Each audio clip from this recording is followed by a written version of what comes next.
Dr. Alex Apostle from the Shelton School District. Good morning, sir. Good morning, Carol. Good morning, Jeff. Good to see you on this nice Friday here on the Edge of Forest Festival. You guys had a meeting last night, a community meeting to talk about grade level configuration. Right. It was a community open forum at Olympic Middle School. It was a great meeting, a lot of great questions. We had a good turnout.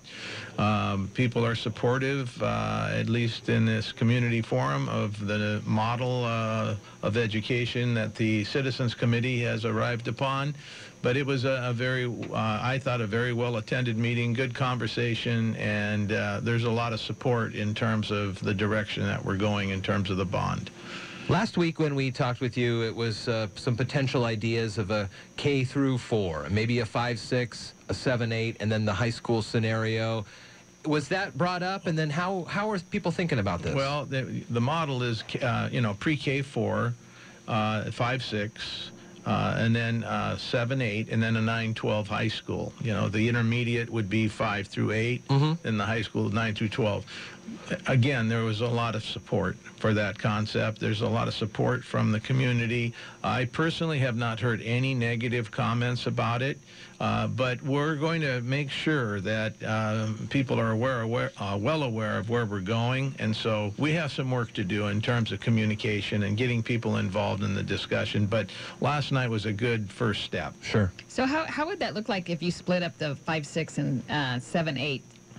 What schools would be the 5-6? What ones would be the 7-8? Well, it would probably be Olympic Middle School would be 5-6, the junior high would be 7-8, and basically we would call them intermediate schools. Okay. At least that's where we're heading in terms of what those schools would be designated as.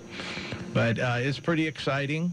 You really, in a pre-K 4 setting, you can really hone in on reading and math and the fundamentals and prepare our students for their education. We were just talking with Jerry Eckenrode last hour, and we were talking about how it was about a year ago that the first initial conversations around Graduation Matters Shelton started, as people started wandering in here to the station and talking about that. Amazing, the progress in a year. We're making great progress. We're reducing the dropout rate, especially as it relates to this class of 2016. Great things are happening. It's one thing to talk about reducing the dropout rate and increasing the graduation rate, but thanks to the community coming forward, now we're going to be continuing to enrich our curriculum through programs like the Health Science Academy, and we really appreciate everything that Mason General Hospital has done and their board and Eric Mall. That's really setting the tone in terms of making sure that our students are involved in a relevant and rigorous academic program so that when they graduate, they're very proud of that diploma, and it's been worthwhile for them. So I'm very pleased with the direction of Graduation Matters Shelton and all the support we're getting from the community. Right along with that, on Wednesday we had a senior walk, and some of the seniors dressed up in their robes, and they went through all of our schools, and the kids were cheering, and it was a wonderful event. I had the opportunity to go to every school. Oh, great. And for example, at Bordeaux, the kids had on their T-shirts with their graduation date of 2000. I believe one of them was 2023 and 2028. But it was a great experience. And then on the same night, we had another first. It was the Most Inspiring Student Award program. We had over 320 people involved in a dinner celebrating students that have dealt in a positive way with adversity. So Wednesday was a big deal. And, of course, we've talked about the Community Open Forum.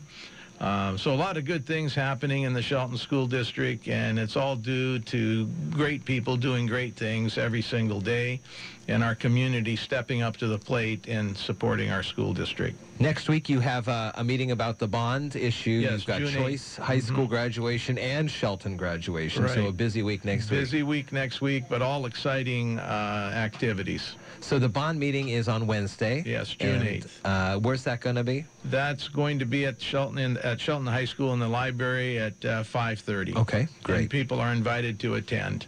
What we're going to do there is we're going to have our principals present their plan in relation to the configuration model. Oh, okay. So it's going to be an important meeting for us. So it's coming up Wednesday, and then the family's invited to the Choice High School graduation at Shelton High School On June 9th. on the 9th, and then the Shelton High School's going to be walking at St. Martin's. Is that Yes, right? it's St. Martin's, yes. On the 11th. On the 11th, yeah. Wow, busy week. Yeah, it's great, though. It's exciting. It's very exciting. Dr. Alex Apostle, thanks for coming on the air with us this morning, this Friday, and every Friday here.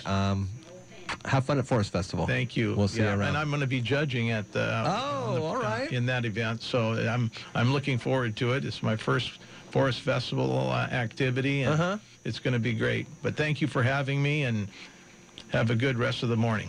821 here, iFiber One News Radio.